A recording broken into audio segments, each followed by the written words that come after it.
what happens if I can't? Because I wasn't sure. And he goes, oh, no problem, kind of matter of fact. I'll just cover your talks tomorrow. So to use a basketball metaphor, I was going to get benched. And to the world, it's good for humility, right? But I tell you, I was very motivated because I wanted to try to fix this. It was kind of a rare, compelling challenge in my life. And more on that later. So I went back to the rectory I was staying in with one of our other consultants, the guy in the middle, Mike, he's from Cleveland. And he very generously agrees to help me practice. So I'm just going through my phrasing of my next day's talks, and he's giving me brutally honest feedback. Like, that's too complicated, too many words, tighten it up. It was very helpful. So fast forward, in the morning, I gave another talk, and it was tighter. To me, it felt uncomfortably tight. But that's the point. I wasn't aware of what I was doing. That's why I needed other people.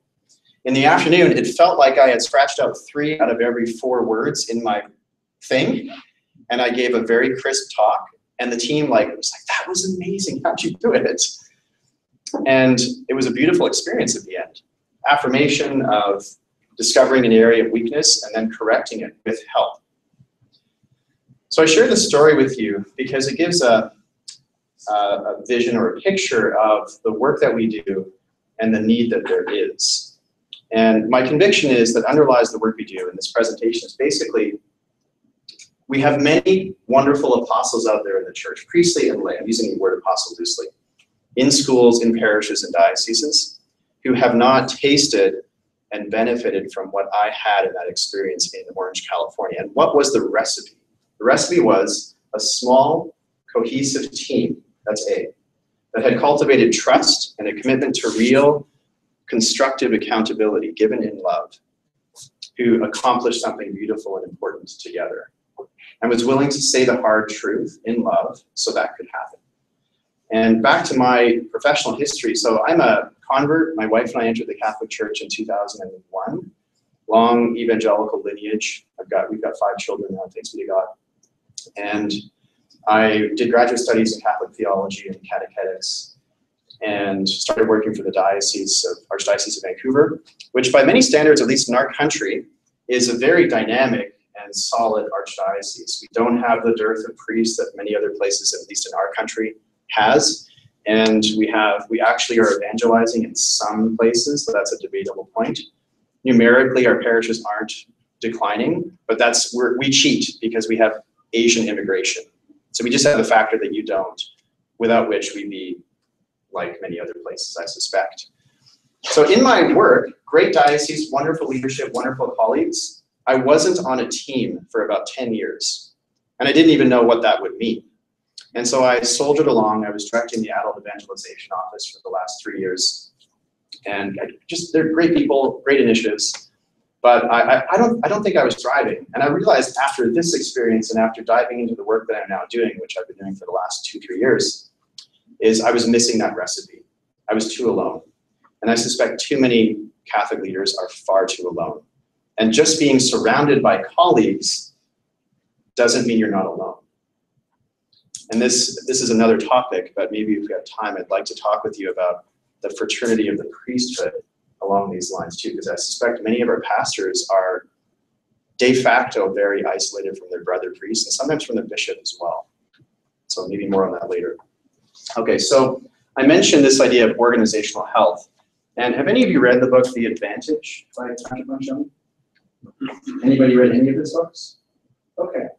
Well, I'll pass around a few of them. Most of his books, which is in large part the reason for their popularity, a couple are New York Times bestsellers, I think I mentioned, is most of them are very entertaining fables that you can read on a plane from Chicago to LA. They're quick reads, and they're fun, they're entertaining. And as the Lord does through the use of stories, right, he captures your attention and then gives it to you at the end, despite the resistance you wouldn't put up if he just told you directly. And he wrote about 2-3 years ago the book, The Advantage, which basically synthesizes his method that's in pieces in the fables. And this is the backdrop to the method.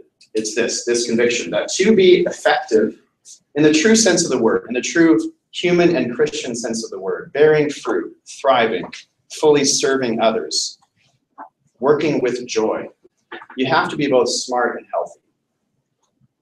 Any organization. This can be a Catholic school system, this can be a diocese, this can be a parish, this can be a company, it can be a family.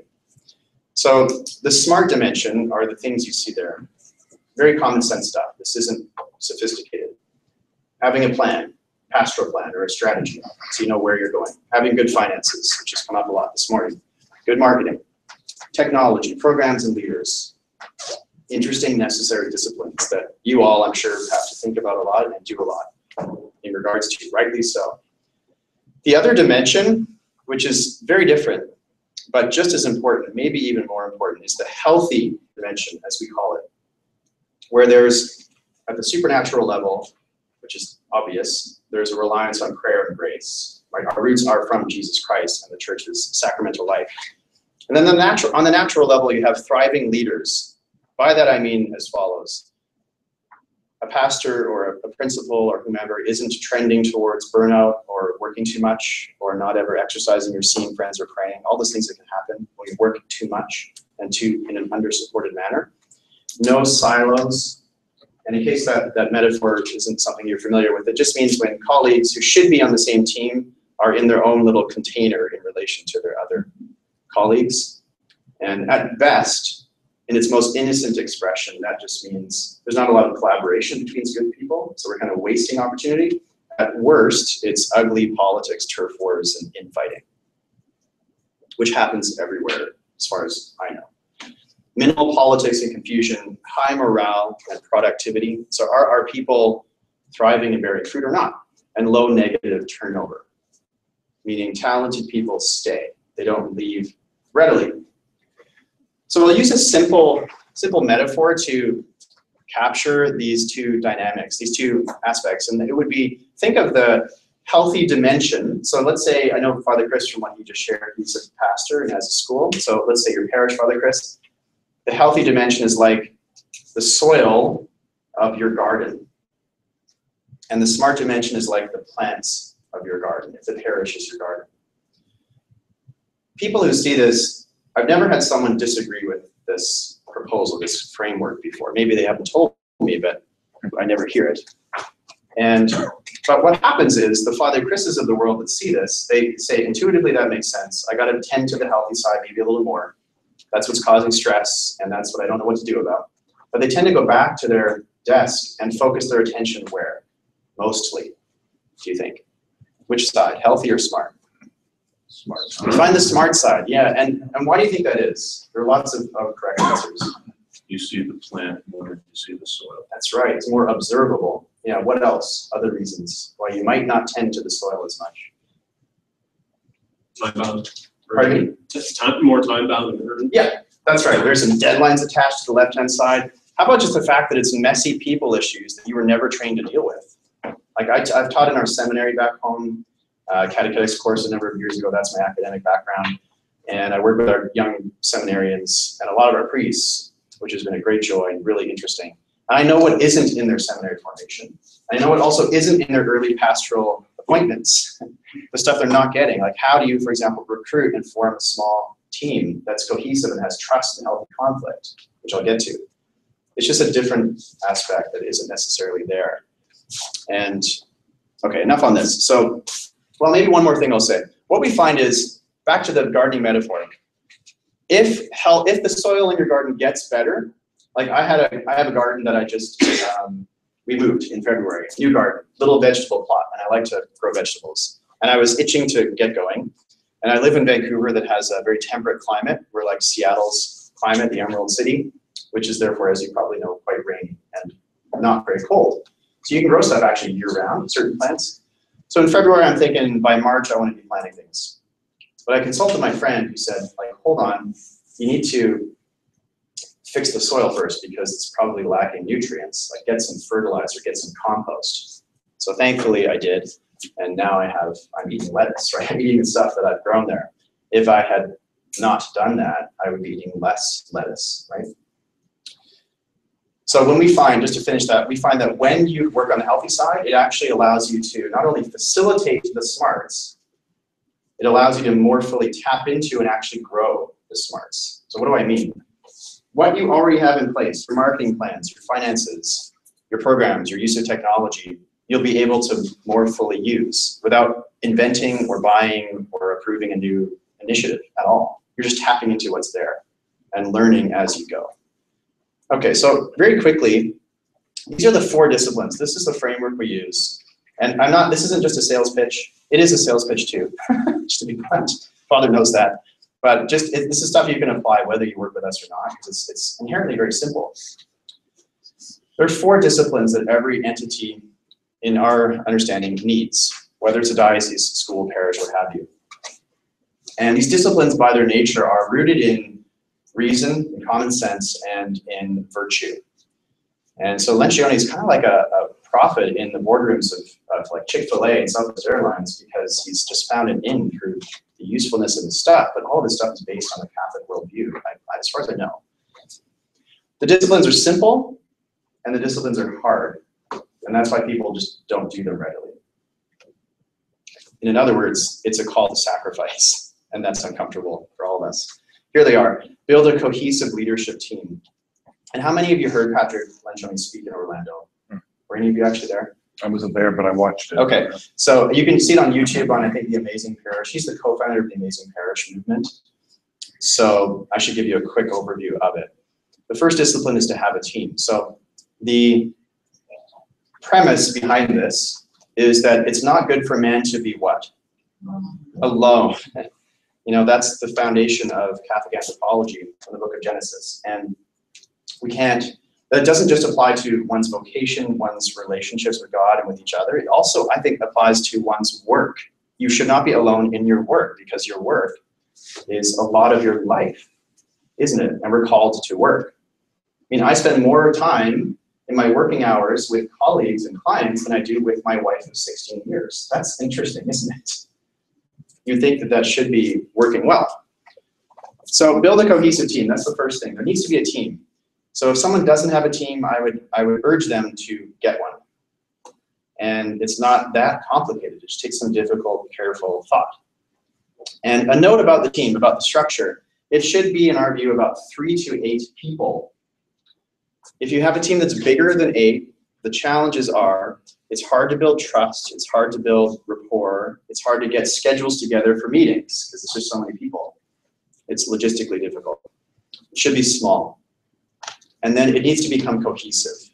And this is stuff you can apply anywhere almost right away.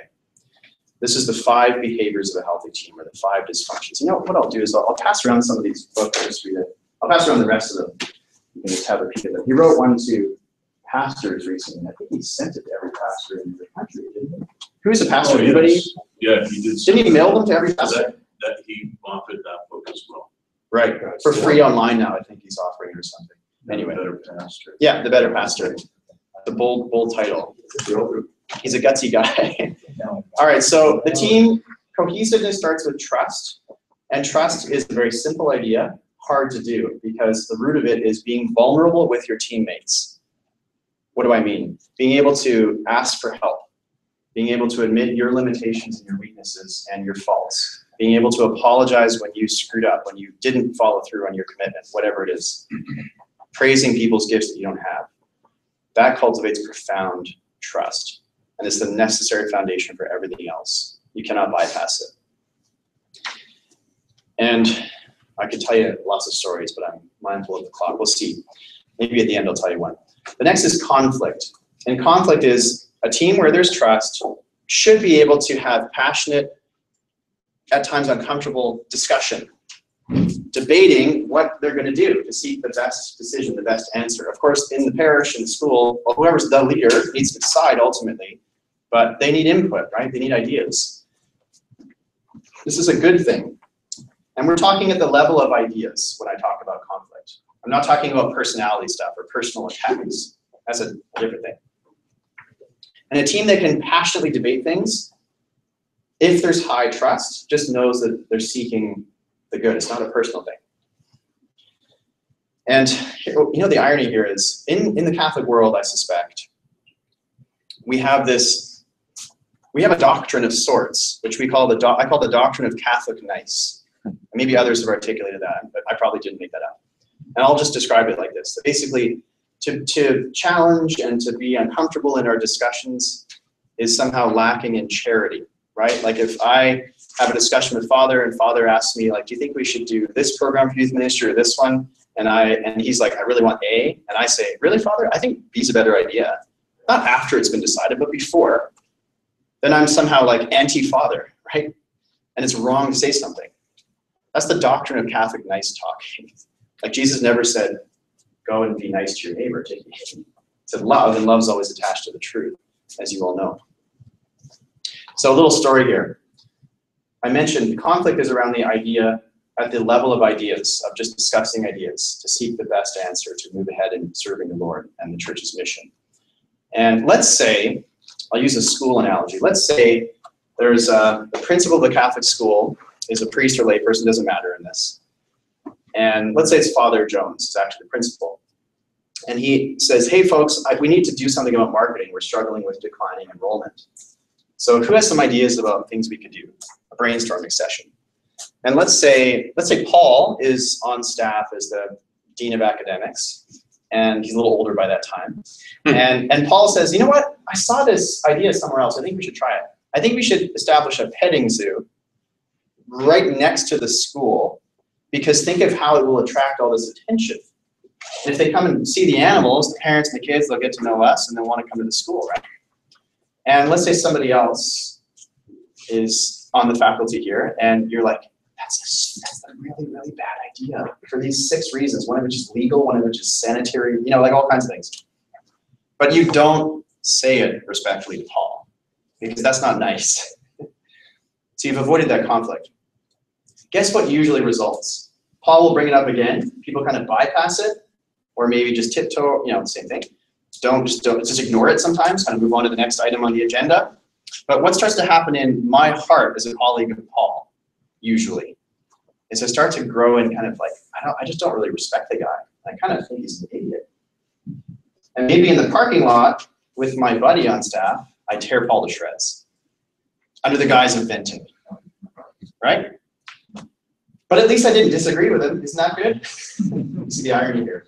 So we need healthy conflict. But you need the foundation of trust first. I'll go much more quickly now. Those are the two. They're more fundamental, so I'll be quicker in the rest. Commitment is about the team. When a decision's reached, they totally buy in. And we see passive commitment everywhere.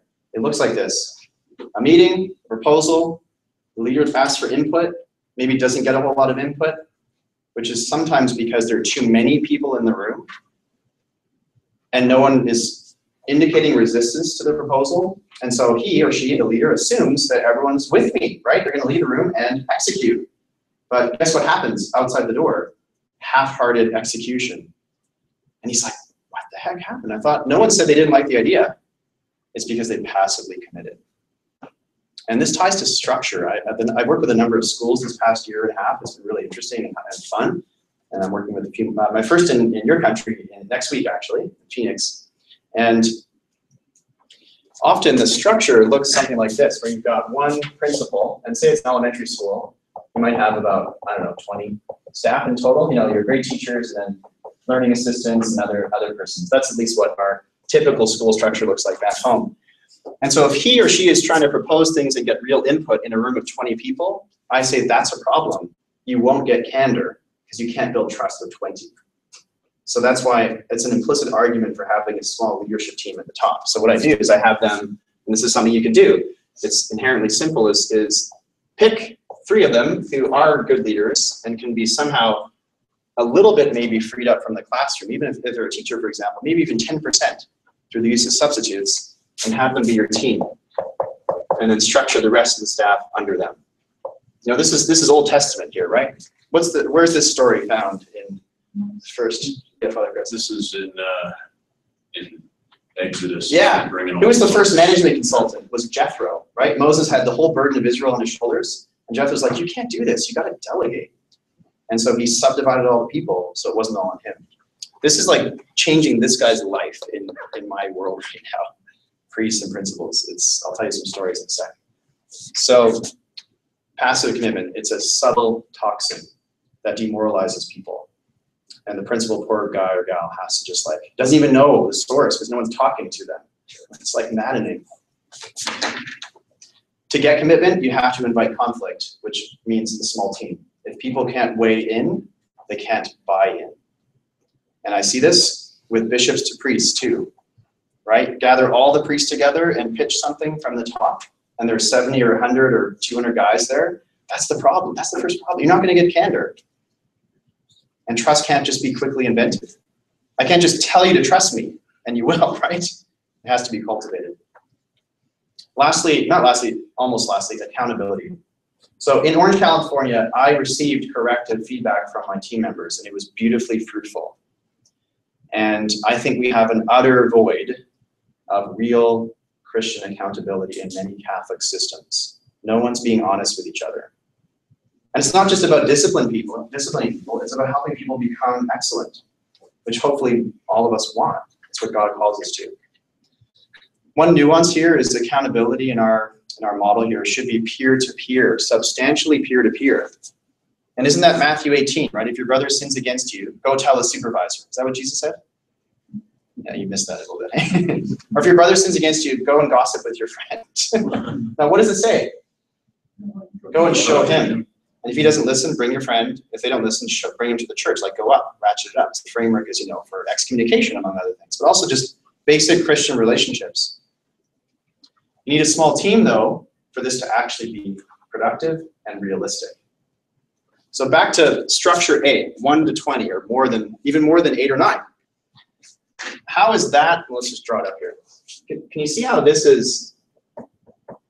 It's difficult for this to foster constructive, consistent accountability.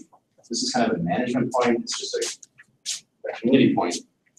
How can one guy meaningfully set goals with, check in on, build rapport with, be aware of 20 people's performance and behavior? You just can't. So I see priests who either have a few options. One, they run themselves ragged trying to kind of keep up and be supportive and all that good stuff that you want to do. Or they abdicate. I had a priest tell me that he's got a very huge parish that's growing like crazy.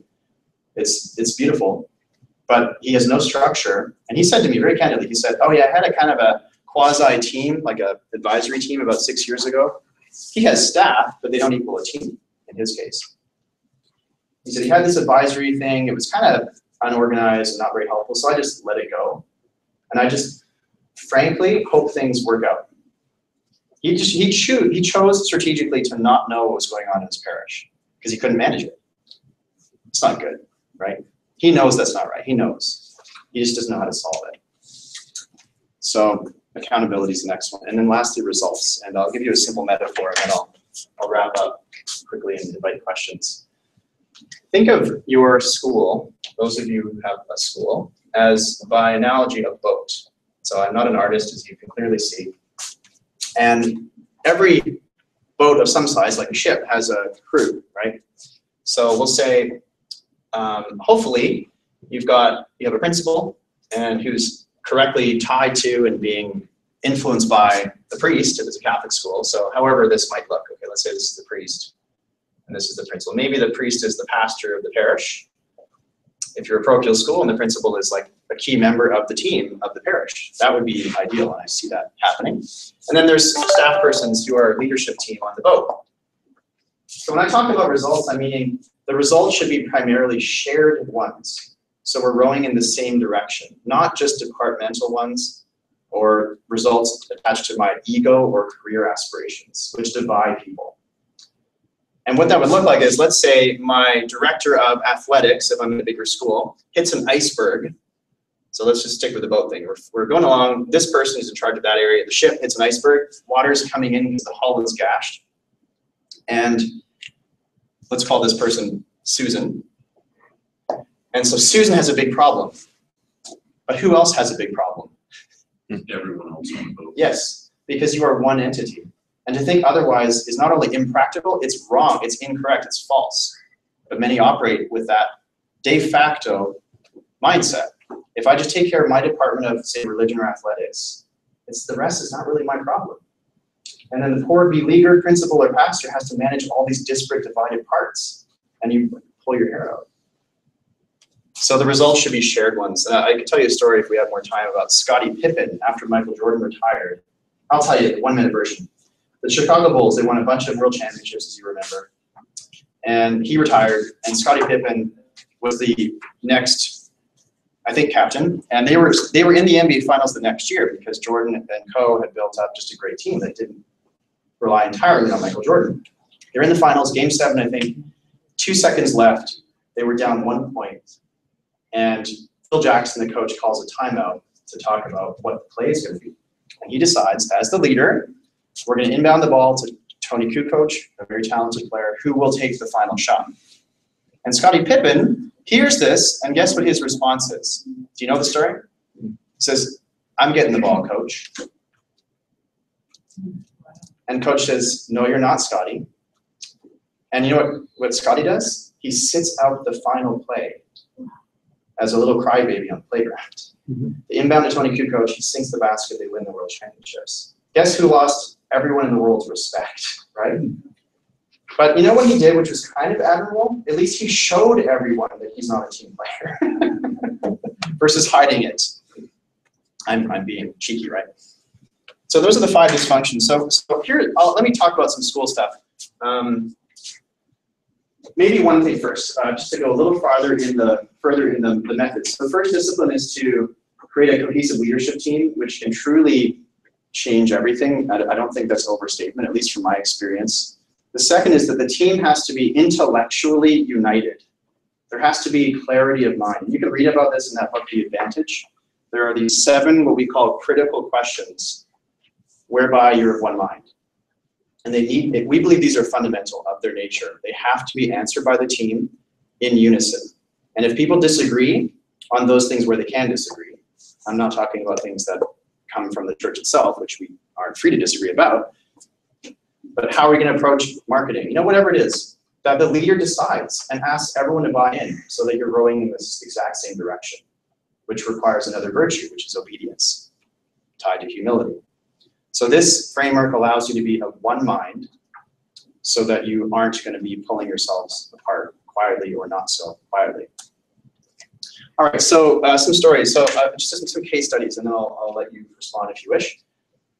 One school, I began working with them in December.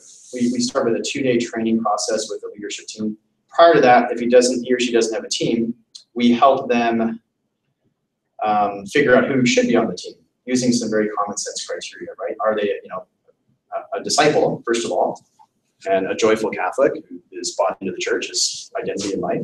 Do they have leadership ability? Just some basic common sense things. And then we train them and we guide them, take them through these disciplines. And in that school, wonderful principal, his brother's a priest, he's a disciple, he's trying to evangelize, he has a joyful culture, but also an undercurrent of gossip and passive aggression. And this is coming out as we're getting into the thick of things together.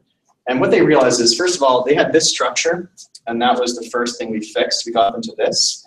And then we realized that there were a couple of people, maybe 2 or 3, who were causing a lot of the issues. It's like the 80-20 rule. The small number causes much of the grief, just like the small number does most of the work in most systems. So we'll call this person Tom, this is Francine, and this is Joey, okay? One is a passive aggressor, like very talented. They've been practicing for years, and very toxic, and won't have a straight up conversation with you either. It's really quite something, the art that person has mastered. This person isn't pulling their weight. They're kind of a slacker. And this person is gossiper, okay? And so those are real toxins. He hadn't and probably couldn't correct it in the past because it was too much to manage. He thought, I just can't do that. I just hope it goes away, or I'll try to contain its effects, which he never could. This basically pushes the issues to the surface and gives him the resolve and the structure to actually deal with it. It's beautiful. He's a very gentle man, so this is really hard for him. I totally understand. But if he doesn't do it, he's actually hurting everybody else, isn't he? If you who have the position to remove the toxin don't, what does that mean? You're abdicating a gift of service to those that you are responsible for. So he has, with some prodding from me and from his team, the difficult conversation with, let's say, Tom, after trying to get out of it. I actually followed up with him after. They set a deadline that he's going to have the conversation. It should be really difficult and stressful, but oh well. And he said, by March 31st, it's going to happen. So I followed up with him like April 5th, like, hey, can we check in? Just want to see how it's going. And he ignored my text message. He texted me at 5 o'clock that night. I could read it to you. And he says, hi, Kyle. Yes, I've been ignoring you. I haven't had the conversation yet. I'm just hoping it'll go away. And part of how I try to help those I work with is like, I have to be tough sometimes in love, and they trust me, so usually it's well received. And just in integrity, I have to do it anyway. So I basically say, let's call him John, the principal. I say, John, let me be frank with you. You're thinking about yourself and not about your school. Because what's he avoiding? His discomfort. Full stop. It's as simple as that. He's avoiding the cost of doing the hard, loving thing, and therefore really his discomfort. And I say, you need to do this for your people. And I say, furthermore, if you don't do it, you will potentially demoralize your team that has helped you make this difficult resolution and undermine all the work we've been doing. And then my third text is, should I go on? And he says, no, that should do it. So I say, when are you going to do it? He says, today at 3:30. I kind of held him, I pushed him to get a deadline, and he did it. He overcame that aversion to discomfort, and it was such an edifying thing for me to be a part of an experience. I said I called the poor players in our diocese to get them to pray about it, for it, and I did. And of course, anonymously. SOS sisters, you got to pray for this 3:30 meeting. And he did it. And it wasn't like the movies. She didn't like run out of the building or like get on her knees and repent. It was kind of murky because that's the best she can probably do. Deeply wounded lady. But by the end of the year, guess what happened? She decided to leave the school. And we call that healthy attrition. He was willing to help her get over this deep insecurity and these habits that were so toxic, which would be a gift to her in the rest of her life, but she wasn't willing to go there. And so what do? And she left, which was a blessing. Okay, so I've talked maybe too much, so I'll stop talking. But the priest, by the way. Priest in the Catholic school, a couple of quick things. So structurally speaking, if the principal is not a priest, is a layperson, here's the ideal model, I think, is pastor, if you're a parochial, okay? So pastor of parish, and you got the school here. So the principal would be on a leadership team of the parish. Basically like the head of academics or head of child formation, whatever you want to title, or just the principal of the school, because that is as per canon law, a department of the school, right? And then you'd have the other persons, the head of adult faith formation, or whatever you need on the parish, small team. And what that allows is the principals in all those meetings and discussions where the directions set, where issues are resolved, where plans are made, and not detached from all that. And also is being influenced by the priest at the highest level. And because they're small enough, they have a lot of time with the priests. We talk about meetings. Who's ever had a bad meeting? Who's ever been in a bad, boring meeting? Okay. Who has a pulse? It's the same question, right? Meetings flow out of this method, and they have to be good, and they can be. They can't be good with too many people. So we'll show you meetings here. It's at the very bottom. Oh, it's not there. Anyway, meetings. We talk about that as well in this. So he'd be in good meetings where he's being influenced by the principal. They have trust, all that kind of beautiful stuff. I'm working with a couple of school systems, superintendents actually, in our province. They're very small, like they have only about 6 schools. These are kind of rural dioceses. And often what we see there is the superintendent is alone. Are you superintendent? Yeah. Okay. And it's just the nature of how it is there. He doesn't have like professional staff that can form a team with him. So we're trying an experiment, which is basically having the principals, which are only 6, be his team, but making sure they're being influenced by the bishop and the pastors correctly. It's pretty, I think, a promising thing. Because the principals are like up there in the bush alone. And then we'll hopefully get them a team within their staff too. Everyone should be on a team and be leading a team if they're a leader. Questions? Just a point in regard to bishops and priests and leadership. I suppose Canada does this as well, but we have a sort of unwritten rule that when a new bishop is appointed, we have this grand press conference where it's required that he say, number one, he's completely shocked that this has happened. because he doesn't know, all you ever wanted to be was a parish priest. And then the next statement has to be made. I have no agenda whatsoever. I'm here not to teach. I'm here to learn. Well, my answer is, if that's the case, Bishop, you shouldn't take the job. If you were just elected the CEO of IBM and said, I have no idea of what I intend to do with this organization, the board of directors would come back and say, we got the wrong guy. We better dump him before he causes a problem. And yet this is kind of this passive approach to leadership that's inculcated in seminaries to start with. Don't show that you have a vision, because that could come across as arrogant, or that you're not consultative and so forth. And then, so of course, then that's the guy when he's a newly ordained curate who then becomes a pastor, and then somewhere up the line he becomes a bishop. And this is, the environment in which decisions are made or not made in the church. You raise a good point. So when you talk about team leadership, which I think has a lot of merit, the question I would have from your perspective is, you like the model where decisions are organic, in terms of things rise organically, or are you looking at what Father's talking about, and that's a vision to work with the team to think about how you can vision? I think it's both, man. Yeah, it'd be foolish for the Army general to not consult through his legates to the field to know what's going on in Germany in World War II. Yeah. But he has to make the decisive, timely decision to put his troops in the right place. So I think it's both, man. You miss one, that's where you fall short. And we see both, right? Omissions. I think the other point that Kyle makes is dealing with small versus large matters.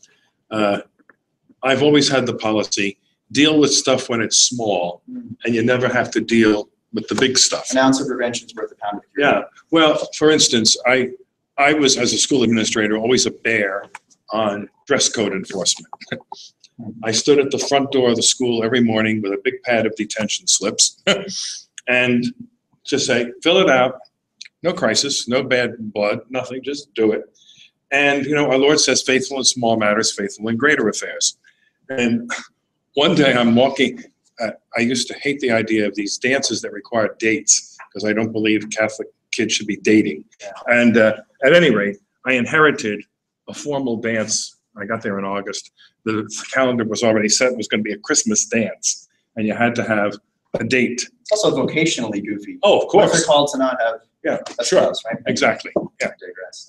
Or bad for marriage. Yeah. That's another whole story. Yeah, sure. At any rate, I'm walking down the corridor at the change of classes, and two little freshman boys are walking ahead of me. And I always say teenagers are like senior citizens. They talk loud thinking nobody can hear them. And so the one little guy says to the other, are you going to the dance on Friday? And he said, mm-hmm. And he said, do you have a date? Yeah. You can tell the kid's not too excited about it, right? And then the one said, have you bought a flask? And the other kid said, huh? Flask what? And he said, stupid. You get a flask and you fill it with vodka or something. You put it in your suit coat and you take some swigs during the course of the dance. And the other little guy said, and again, they don't know, I'm 2 feet behind them. And the one little guy says, are you nuts? And he said, what do you mean? And he said, if Father Sherlock, that was one of my nicknames, if Father Sherlock gives you a detention for the wrong color tie, could you imagine if you got caught with booze? And I put my hand one on each kid's shoulder, and I said, he's right. But you see, the principle that's involved, right? Have a get to the big stuff. And I think this is one of the problems with staffing parishes, huh? The priest privately boils because there's someone on the staff who is a constant irritant, right? Whether that's the principal or the liturgical music director or whoever it is. And instead of saying, I don't like that hymn, I never want it played again, please understand that. Say, oh, I hope it's not going to happen again. And then all of it, then everything explodes in a totally bizarre manner. I had a little quick anecdote. I had a priest that I know quite well who's been working with me since about a year now. And he was initially resistant to what I was proposing to him because he was pretty comfortable and relatively effective and young and had energy. But he was managing a declining ethnic parish, more funerals than baptisms and new converts, you get the picture. And was also trying to deal with these very entrenched turf wars. He had people that would not receive direction, like they wouldn't follow him, basically. I'll give you an example of that. There were cupboards, lockable cupboards in the parish kitchen that were used for dinners and things,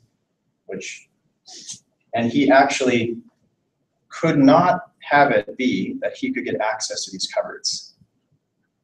And I think he actually changed the locks once, and a week later, someone had changed them without his knowing it. Unbelievable. And he had told me about 6 months ago, you know what?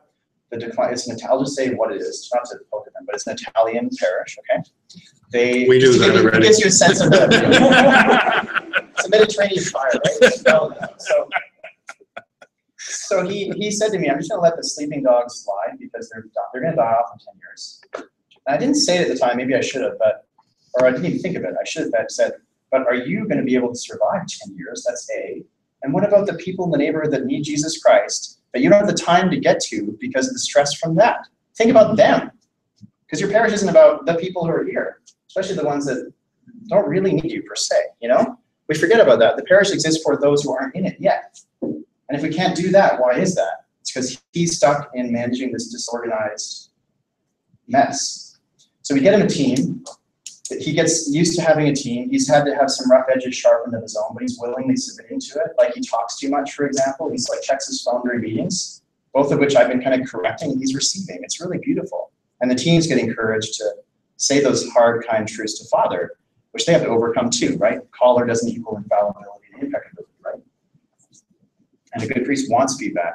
Anyway, guess what? They're now becoming more apostolic. They're going to be launching some bold new program in about 6 months. And Father initially almost resisted it because he assumed he'd have to run it, but he actually doesn't.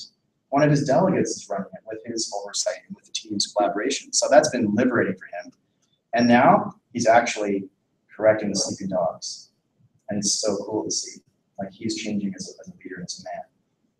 And he said to me, I'll just mention this, he said, I'm sleeping better at night now. And I feel less pressure. And I've been liberated because I was alone before. And things are happening. It's like I was discouraged about my parish. It's my own parish. There's no youth ministry at all. And the children's catechesis was horrendous. Now they're doing catechesis of the Good Shepherd in the fall, which is on Montessori. This just was announced to me a month ago at a meeting I was helping them with. And they're starting an adult evangelization thing that's going to be like work. It's really beautiful to see. I think another point, and the whole idea of being honest with each other, one of the big problems with clerical leadership in the past 40 years is the feminization of the church.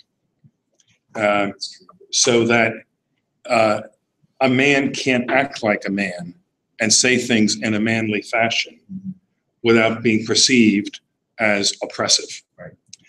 And so it's the whole process of indirection and priests never having a period, let alone an exclamation point at the end of a sentence. It's always a question mark. And this leads ultimately to far more conflict because the priest knows he's been emasculated, right? At least he should know it. I hope he knows it. And he becomes resentful of it. And then the inability to work with women in particular, because his whole background is to say yes to women all the time. And then, but meanwhile, there's this hormonal thing in him that says, I know that's not the way it ought to be, which doesn't mean you lord it over people, but we have a different approach to reality. And that needs to be part of who we are and to manifest that. Any comments from?